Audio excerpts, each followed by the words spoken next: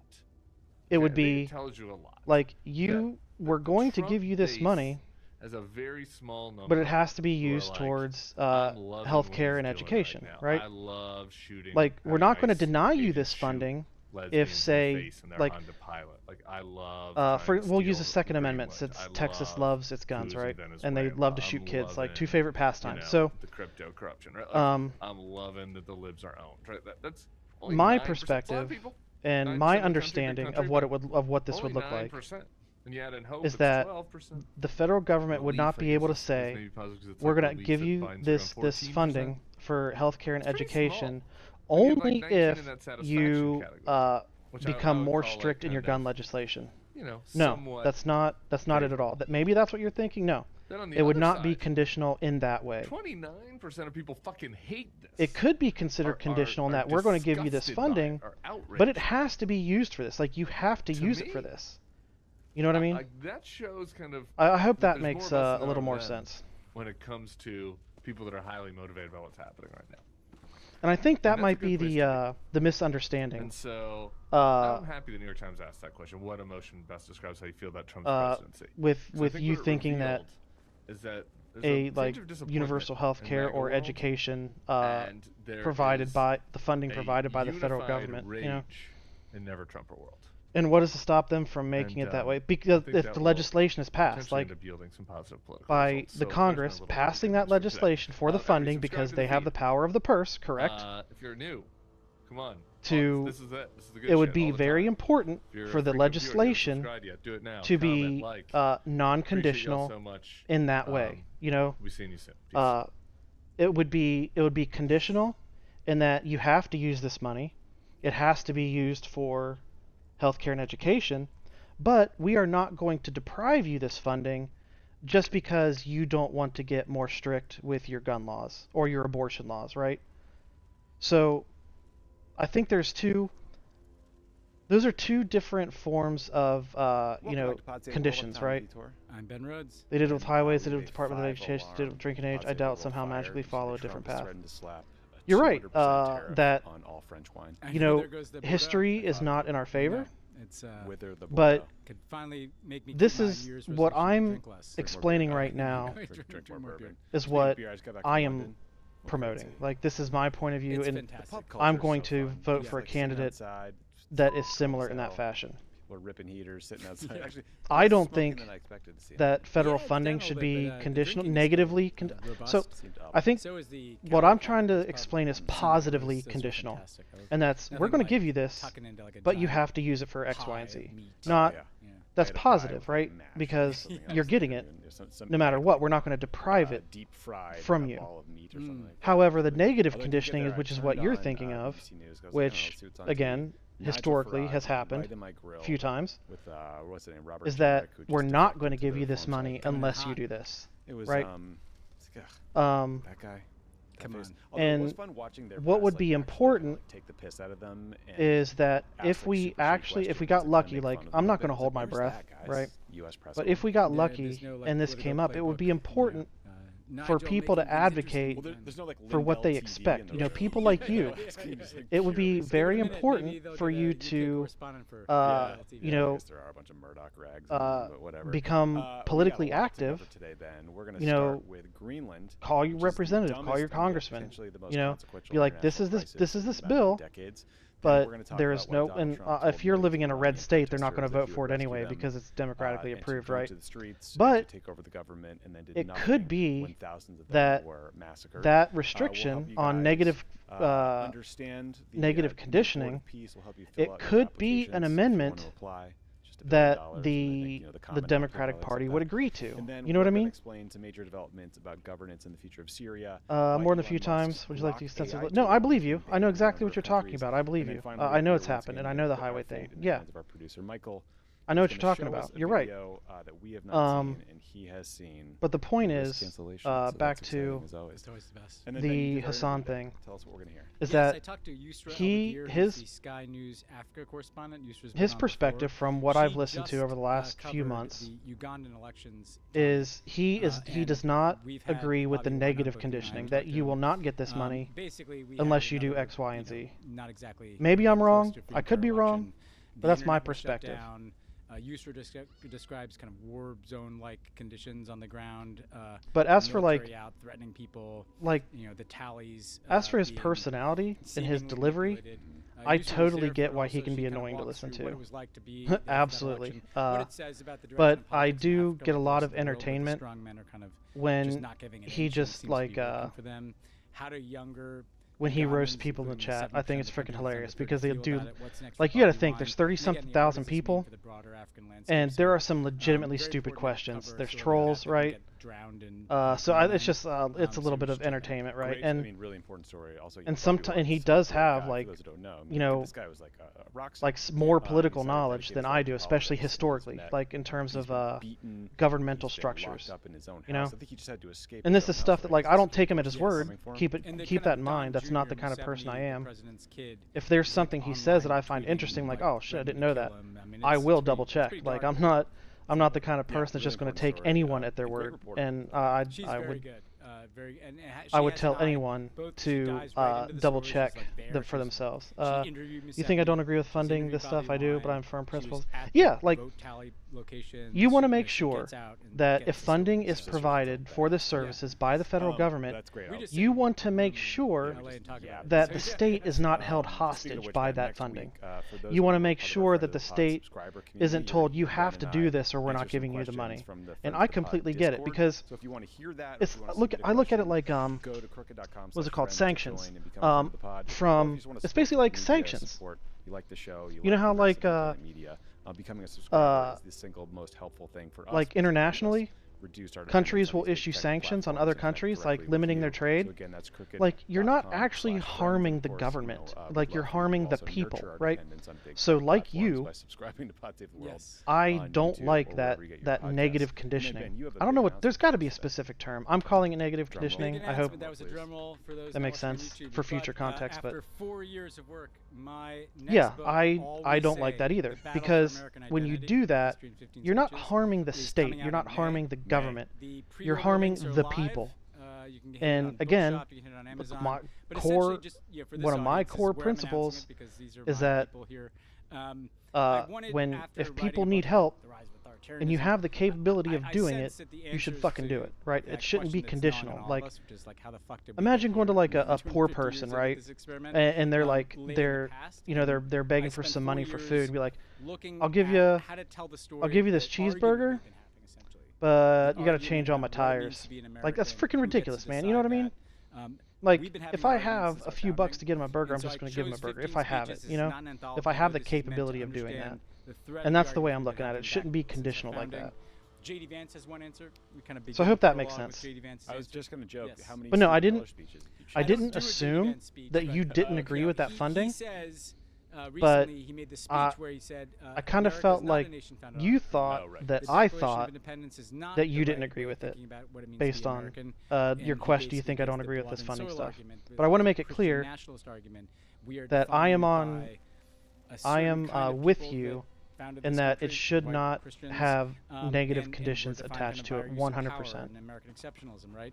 And counter to that is obviously the story of multiracial democracy. However, I think there is one difference between you and I, and that is even if there is legislation that says here's this funding for healthcare, but you have to pass red flag laws, you know, in regards to gun ownership, I would still be okay with it. But that is not my ultimate intention. You know what I mean? Like, if you're gonna help people, freaking help people. Like, it shouldn't be. I hope that makes sense. Each chapter is not just about a speech, it's about the political movement and conditions that could produce that speech. Now, let me figure out this goddamn puzzle. I try to figure out these puzzles without cheating, without looking it up, but sometimes I can't help myself. Stewart and Frederick Douglass and Martin Luther King, but also then how they interacted with presidents like Abraham Lincoln and Franklin Roosevelt and ultimately our former boss Barack Obama. You know, that's one side of this argument. And then you end with Biden's NATO press conference after the debate. I know what you're thinking. He doesn't have anyway, no PhD there. But on the other side, pretty hard delivery. I have the you missed a video you would have. Up through some of the kind of it was about it was covering. I was on a phone call, so I didn't get to listen to it. Unfortunately, but it was covering the recent like Supreme Court arguments.